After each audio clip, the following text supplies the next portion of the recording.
সুন্দরবনের এই ভয়ঙ্কর ভাঙনকুলের ঘটনা কখনো মিডিয়া হয় না। মানুষ কতটা কষ্টের মধ্যে এখানে জীবনযাপন করে বন্ধুরা দেখলে অবাক হবেন। খুব ভয়ঙ্কর জায়গা আপনাদের সাথে আজ শেয়ার করব, ভিডিওটা শেষ পর্যন্ত দেখবেন।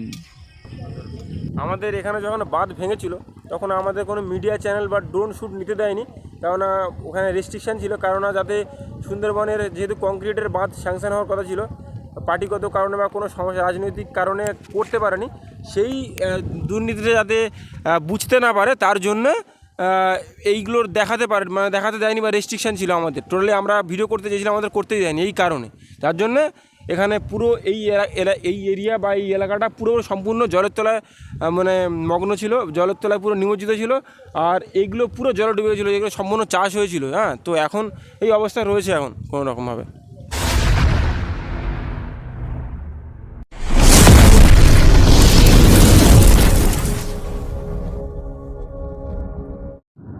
হ্যালো এভরিওয়ান, কেমন রয়েছো তোমরা সবাই? আশা করছি অনেক ভালো রয়েছো আর সুস্থ রয়েছো। তো আজকে চলে এসেছি সুন্দরবনের একদম শেষ সীমানা বললেই চলে, মানে একদম নদীমাতৃক এলাকা। এই যে অঞ্চলটার নাম পুঁইজালি।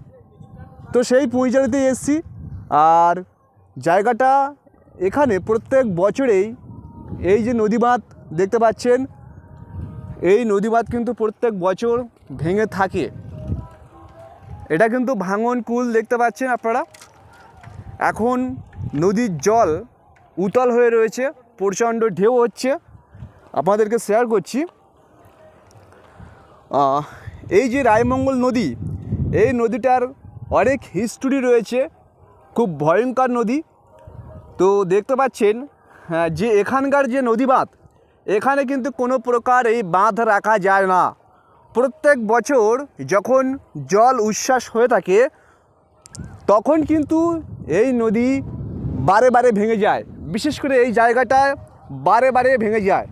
এখানকার নদী বাঁধ কিন্তু আটকে রাখা যায় না। এই গ্রামের বাসিন্দারা চেষ্টা করে বাঁধটাকে মেরামত করার চেষ্টা, কিন্তু বিশ্বাস করুন আর্থিক সাহায্য তারা না পাওয়ার জন্য এই বাঁধ কিন্তু বারে বারে প্রত্যেক বছর ভেঙে যায়। তো এখন আপাতত সুন্দরবনের রায়মঙ্গল নদীর ভয়ঙ্কর জল উচ্ছ্বাস, জলের যে গতিবেগ, জলের যে ভয়ঙ্কর গর্জন, সেই ভিডিও আপনাদের শেয়ার করছি গ্রাউন্ড জিরো থেকে। মানে বুঝতে পারছো সুন্দরবনের মানুষ এই ভয়ঙ্কর প্রকৃতির মধ্যে বসবাস করছে এবং এই জায়গায় তারা জীবিকা নির্বাহ করছে। এখানকার মানুষ এই নদীতে দেখতে পাওয়া যায় অনেকে তারা মাছ ধরছে, মাছ ধরে জীবিকা অর্জন করছে।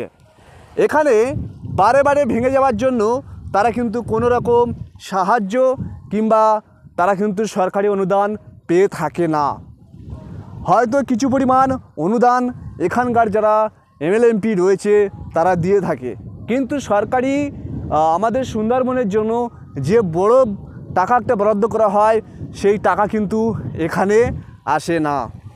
আপনারা দেখতে পাচ্ছেন এই মুহূর্তে নদীর জলের যে উচ্ছ্বাস এবং জলের যে গর্জন, সেই গর্জন আপনাদেরকে শেয়ার করছি। প্রচণ্ড এই মুহূর্তে সুন্দরবন নদীর যে ভয়ঙ্কর জলের গর্জন দেখতে পাচ্ছেন, এই মুহূর্তে প্রচণ্ড ঢেউ হচ্ছে, আপনাদের সেটা তুলে ধরছি। এই যে বাঁধটা রয়েছে, বাঁধের ওপর একটা কভার দেওয়া রয়েছে যাতে করে এই ঢেউ আছড়ে এই বাঁধের ওপর না পড়তে পারে এবং বাঁধ ধুয়ে আবার বিপরীতভাবে মানে আবার পুনরায় এই বাঁধ ভেঙে না যায়। তার জন্য কিন্তু এই যে দেখতে পাচ্ছেন চট, এই যে দেখতে পাচ্ছেন চট রয়েছে, এই চট টানানো রয়েছে। তো এই চটগুলি দেওয়ার একটাই কারণ, এই চটের ওপর দিয়ে ঢেউ আসে, কিন্তু ঢেউয়ের যে আঘাত, সেই আঘাতে কিন্তু মাটি ক্ষয় হয় না। তো সেটা আপনাদেরকে শেয়ার করব। আর এই দেখুন এখন কিন্তু পুরো এই জায়গা পর্যন্ত জল উঠেছিল। তো এই জায়গাটা কিন্তু সম্পূর্ণ এখন, তো এই যে বাঁধটা রয়েছে, এই বাঁধটা কিন্তু এখান থেকে আবার ডবল বাঁধ রয়েছে। তো বর্তমান এই যে জায়গাটা রয়েছে, এই জায়গাটা কিন্তু রায়মঙ্গলই বলা হয়ে থাকে। সো এই বছর নয়, প্রত্যেক বছর কিন্তু এই জায়গাটা ভেঙে থাকে। আর রেগুলার এই জায়গায় যে ভয়ঙ্কর দৃশ্য সেটা আপনারা না দেখলে বুঝতে পারবেন না। তো এখানে দেখতে পাচ্ছেন যে প্রচণ্ড ঢেউ, এই ঢেউটা কিন্তু এই সময়টায় দেখতে পাওয়া যাচ্ছে। আর এই যে চটগুলি যে যাতে করে এই ঢেউ পুনরায় এই রাস্তার গায়ের এসে বাড়ি না দিতে পারে, অর্থাৎ জুড়ে আঘাত না করতে পারে, তার জন্য কিন্তু এই যে চট রয়েছে এই চটগুলি কিন্তু দেওয়া রয়েছে।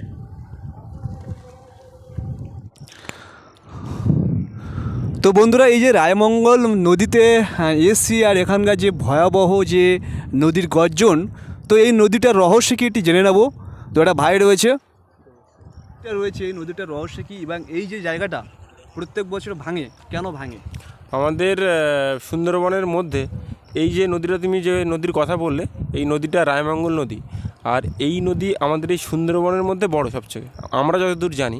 আর এটা সত্যিও যেটা বড়, আর এর বড় হওয়ার ফলে আমরা যে পারে দাঁড়িয়ে রয়েছি, এখানকার মানুষ এই নদীটাকে কি নামে এখানকার মানুষেরা এটা তো রায়মঙ্গল নদী, এত রায়মঙ্গল নদী নামেই ডাকে। আর আমরা এখন যে পারে দাঁড়িয়ে রয়েছি এই পারটা কম ভাঙন হয়, আর বেশিরভাগ ভাঙন হয় রোমাপুর যেটা রয়েছে ওটাও হয়। আমাদের এখানে খুব কম হয় বলতে একেবারে হয় না এমনটা না। আমরা যে স্পটে এখন দাঁড়িয়ে রয়েছি, স্পটে এখন প্রচুর রিসেন্টলি কিছুদিন আগে আমার তোমার পিছনে যেটা রয়েছে স্পটটা, এটা ভেঙেছিল কিছুদিন আগেই আর কি। সেখানে প্রচুর মানুষের ক্ষয়ক্ষতি হয়েছিল, পুরো বিলে এখানে পুরো চত্বরে জল ঢুকে গেছিলো, অনেকের মানুষের ঘর ছাড়া হয়ে গেছিলো, অনেক ক্ষয়ক্ষতি হয়েছিল। তাই এই নদী যতটা ভালো ততটা ভয়ঙ্কর। এখানকার মানুষেরা এই নদী যখন ভেঙে যায় প্রত্যেক বছর কি সরকারি পরিষেবা তারা পেয়ে থাকে? কিছু কিছু দেখো রাজনৈতিক ব্যাপার তো রয়েছে এর মধ্যে, তো কখনো পায় কখন পায় না। অ্যাকচুয়ালভাবে যারা রাজনৈতিকের মধ্যে বা রাজনৈতিক পার্টির সাথে জড়িত হয়ে রয়েছে তারাই কিন্তু বেশিরভাগ সুবিধাগুলো পায়। যারা একদম নিম্ন মধ্যবিত্ত বা সাধারণ মানুষ, অ্যাকচুয়াল তারা খুব কম পায় এখানে। এই জিনিসটা হয় এখানে আর কি, যেহেতু রাজনৈতিকের ব্যাপার রয়েছে এখানে তাই। তো বন্ধুরা, বুঝতেই পারছো যে এখানে যে নদী ভাঙন প্রত্যেক বছর হয়, সেই প্রত্যেক বছরই কিন্তু এই নদী ভাঙনের মধ্যে আশেপাশে যারা সাধারণ মানুষ বসবাস করে তারা কিন্তু সরকারি পরিষেবা ততটা পায় না। সো বন্ধুরা, ফাইনালি রায়মঙ্গল নদীর যে ভয়ঙ্কর অবস্থা দেখতে পাচ্ছ, এই যে বাঁধ ছিল এই বাঁধটা কিন্তু আপাতত এখানে নেই, চলে গিয়েছে ওই জায়গা দেখতে পাচ্ছ রয়েছে, এই কিন্তু নদী রয়েছে। আর বাঁধের অবস্থা দেখো, এই দেখুন বাঁধের অবস্থা। বাঁধ নোনা জলে পুরো মানে খতম করে দিয়েছে, মানে অ্যাকচুয়ালি বাঁধ নোনা জলে ধেয়ে নিয়ে চলে গেছে। সো ফাইনালি এই যে বাঁধ রয়েছে এই বাঁধটা কিন্তু আপাতত এই জমির ওপর দিয়ে হয়ে গেছে। যারা সাধারণ মানুষ, গ্রামের মানুষ, তাদের জমির ওপর দিয়ে কিন্তু হয়ে গেছে। ওই পলাশ দেখতে পাচ্ছে হেঁটে আসছে, এই দিকটা কিন্তু সোজা বাঁধ কিন্তু জমির উপর দিয়ে হয়ে গেছে। আর এই জায়গাটা কিন্তু ভেঙে অলরেডি নোনা জল ভেঙে কিন্তু চলে গেছে, মানে নোনা জল ঢুকে কিন্তু এই বাঁধটাকে নষ্ট করে দিয়েছে। বুঝতে পারছো যে কতটা ভয়ঙ্কর জায়গা। তো আমার পিছনে রয়েছে মানে সমুদ্র হার মেনে যাবে, মানে এত ভয়ঙ্কর এই নদীটা রায়মঙ্গল নদী। তো এই নদীতে কিন্তু সাধারণ মানুষ অর্থাৎ কেউ কিন্তু নামে না। আর বুঝতে পারছো বড় বড় কিস্তি কিন্তু চলছে।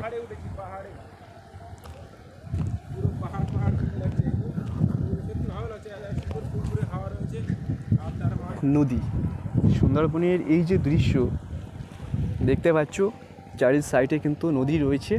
আর এই নদীর মধ্যে গড়ে উঠেছে মানে সাধারণ মানুষ কিন্তু এই নদীর মধ্যে, এই নদীমাতৃক এলাকাতে কিন্তু বসবাস করছে।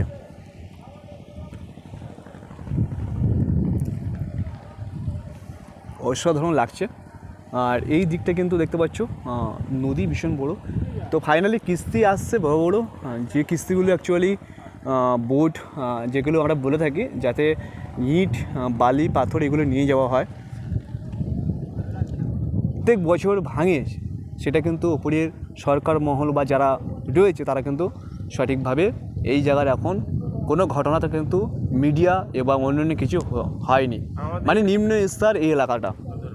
আমাদের এখানে যখন বাঁধ ভেঙেছিল তখন আমাদের কোনো মিডিয়া চ্যানেল বা ড্রোন শ্যুট নিতে দেয়নি, কেননা ওখানে রেস্ট্রিকশান ছিল। কেননা যাতে সুন্দরবনের যেহেতু কংক্রিটের বাঁধ স্যাংশন হওয়ার কথা ছিল, পার্টিগত কারণে বা কোনো সমস্যা রাজনৈতিক কারণে করতে পারেনি, সেই দুর্নীতিটা যাতে বুঝতে না পারে তার জন্য এইগুলোর দেখাতে পারে, মানে দেখাতে দেয়নি বা রেস্ট্রিকশান ছিল আমাদের। টোটালি আমরা ভিডিও করতে চেয়েছিলাম, আমাদের করতেই দেয়নি এই কারণে।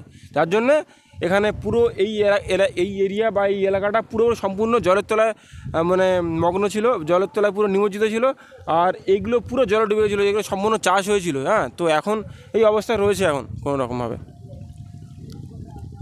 মানে বুঝতে পারছো, যখন এই জায়গাটা এই যে নোনা জলে ডুবে যায়, তখন কিন্তু এখানকার প্রশাসন বা অন্যান্য যারা ব্যক্তি ছিল, মানে এখানকার প্রধান পঞ্চায়েত এবং প্রশাসন, তারা কিন্তু এই জায়গাটাকে ভিডিও করতে দেয়নি। তার জন্য কিন্তু এই জায়গাটার ঘটনা উপরে কিন্তু উঠিনি বা ওপরের মানুষ জানতে পারে না।